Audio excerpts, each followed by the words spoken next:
lot of criticism about The Last Dance. I thought it was a great documentary. I felt like the documentary only told a story that sort of glorified him as a player and not glorified us as a team. You called Michael Jordan selfish in the first chapter. Why is that? I mean, he was a great scorer, but a lot of things that he did was based on him as an individual. And I think basketball is a team game. I believe that there's a great player because our game is a team game, and one player can't do it. Like, I seen Michael Jordan play before I came to play with the Bulls. Okay. You guys seen him play. He's a horrible player. He was horrible to play with. He was all one-on-one. He's shooting bad shots. And all of a sudden, we become a team and we start winning. Everybody forgot who he was. See, these Michael Jordan haters, they'll say anything. Michael Jordan was always giving credit to his teammates. This proves it right here.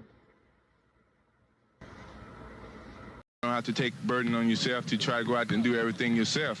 And I kind of picked that up. You know, I'm not trying to do everything for myself. I just think that right now the best thing for me is to try to fit in with this ball club and try to mingle and become a winning team. And so far it's been working out. You know, I get advice from each coach and staff about the style of professional basketball, and I'm picking up little things as I play other basketball players. And, you know, I'm getting knowledge of the professional style of game. Good luck to you, and I expect that Rookie of the Year honors would not be out of line for you. Well, that's good if we're winning. I mean, if the team wins, then I like to accept those individual awards with greatness. But I really like to see the team do well before I can do well. Cap off a great rookie season for me because it has been a very good experience. Really has been a sensational year for you. What's been the highlight of the year? Making the playoffs, I think, as a team. We really strive to reach the playoffs, and I think a lot of people didn't feel that we could make the playoffs throughout the season, and we accomplished that goal, and I think we stood up to hold our ground. Michael, everyone was touting you from the beginning when you started this. Was there a lot of pressure on your shoulders? I wouldn't say pressure, but I know the expectations of the people and the fans were there. Michael Jordan. Thank you, Dick. Michael just got a nice round of applause here. The question is, can one man beat the Lakers, or do you need a more diversified attack today? Well, we're playing the Boston Celtics, Pat, but I think it's going to be more of a five-man game, and we really have to play a complete basketball game. I don't think one man can beat the Boston Celtics. In just your fourth season, you've established yourself as an intimidating force on both ends of the court, leading the Chicago Bulls to a 50-32 record, their best in 14 years.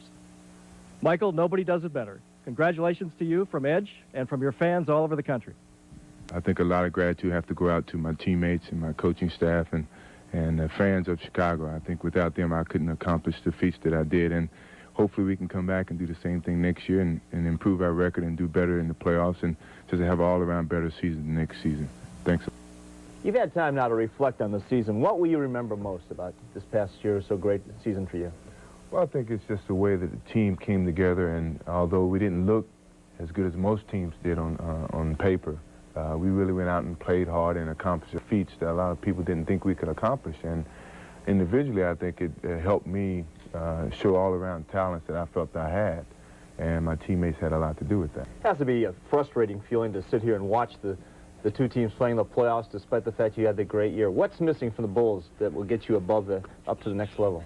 I think our primary goal is to get another score because I think that most teams play against us really feel they have to stop me to stop the Chicago Bulls. And once we feel that we can get another scorer who can take up that leadership and that scoring, I think it's going to make us a much better team. You've been the NBA scoring champion the last 2 years. You wouldn't mind relinquishing some of that role? No, I wouldn't mind. If we're going to get more wins and accomplish more feats as a team, I think all the individual accolades that I've captured at this time, I can render some of the things for some of those accolades for other players. Hey, Scotty, yo, you was on the team that season. Why are they asking Michael Jordan, what does the team need to get? Weren't you that dude? Weren't you what they needed that took them over the top?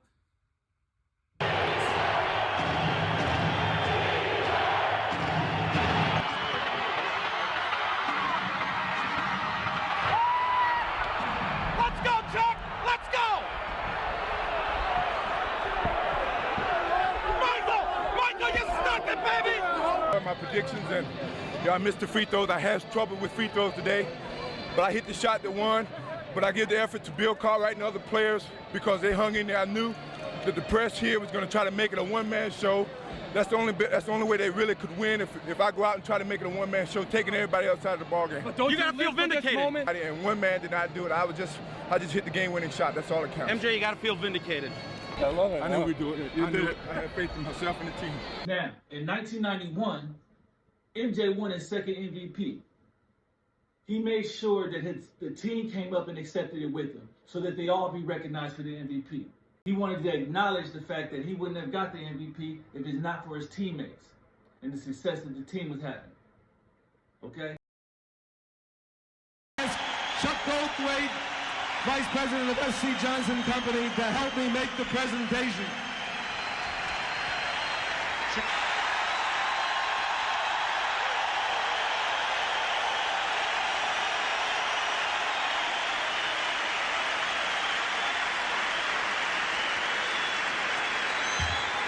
Runs down. Pistons wasting no time in getting out of here. Now a timeout was called. They left the bench, although there's 7 and 9, 10 seconds remaining. The Pistons just left. That's a three-pointer. Let's go to Ahmad. All right, Michael, for the last 3 years, it has been Detroit that has gone on. Let me be the first to hand you this. And also, it had to be a bit of sweet revenge winning here. Well, I think you have to give the credit to Scottie Pippen, my supporting cast. These guys played extremely well. I think for the city of Chicago and for the organization, this is a big step for us. And, we can only go and move up. Right now, we're looking forward to the finals and trying to do our best. Now, you mentioned before the game. Under the hat, that wasn't fair, but I'm covered with champagne. I can hardly see. Michael, what does it mean to you? It means so much. I mean, not just for me, but for the team, for the whole city. It's been a 7-year struggle. I mean, when I first got into Chicago, we started at the bottom, and every year we just worked harder and harder until we got to it. And, it's so gratifying. I'm appreciated so long in my life, for my family, for my kids, everything. It's the most proud day I've ever had. We read that when they broached the subject of the I'm going to Disney World commercial to you, you said only if all my teammates are involved. Yeah, I wanted that to happen, for them. They deserve it. Whatever I get, whatever financial situation I get from that, I'm gonna spread it amongst the team. I didn't want it. I want the team to have it. I want everybody to prosper from this whole event. It took a team to get to this point. Is there a sense of completeness? Part of it. Happy that I was able to be a part of history in the city of Chicago. Is there a feeling of a passing of the... Look at this selfish-ass dude, Michael Jordan, sharing his MVP with his teammate. He said, I'll keep the trophy and you can have the car. Why can't he get the trophy? Huh? Why he gotta have the car? Michael, you're named MVP, but as you accepted the trophy, you said to Scottie that he was your MVP. Scottie Pippen we're a tandem. It's hard to split us up. He means a lot to me when I go out and play on the basketball court. He relieves a lot of the pressure that I have to deal with. I try to do the same for him. It's hard to take this MVP by myself. He's got to take half of it. I take the trophy, he may get the car.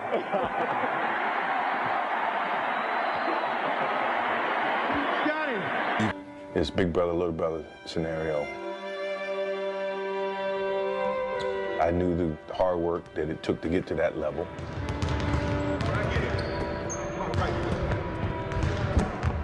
And if we wanted to get from point A to point B to point Z, then I'm gonna have to pull this guy along. We're gonna have to find a way to coexist. We're gonna have to find a way to challenge each other. Have a trap and then go. Scottie, if you're there, you go. So, it was that, me pulling him along. Come on, man, let's go. Where you going? I'm ready. Let's go. You hear that? Come on. Captain. No. Let's go. Y'all miss out on this. That's entertainment. 145. To where, okay, if you're gonna play this game, you're gonna have to get like this. You could have just spin around. I thought when I saw you fake, you thought that someone came over. Karl Malone was at the top doing this. Okay. And the next thing you know, it's a tandem. It's a 3-on-1 with only Best back, and Pippen slams it in his face. I don't think you're gonna have two players like that ever again that grew and became more successful together. And success started to, circle themselves around the two of them. Yeah. Scottie, when you were a kid with the team, did you think Jordan was a pain in the butt? when I was a kid? Couple of years. No, not at all. I've always respected and admired Michael's game, and I've always tried to pattern my game after Michael. Michael's brought me along, as he said, like a little brother to this game, and I've learned a lot from him by being his teammate. Picture just captures the moment. You basically carrying him off the floor. What was? Tell me what it was felt easy. like. You know, he carried me for like 11 seasons. You see what I'm saying? All these Jordan haters are phony and fake, man.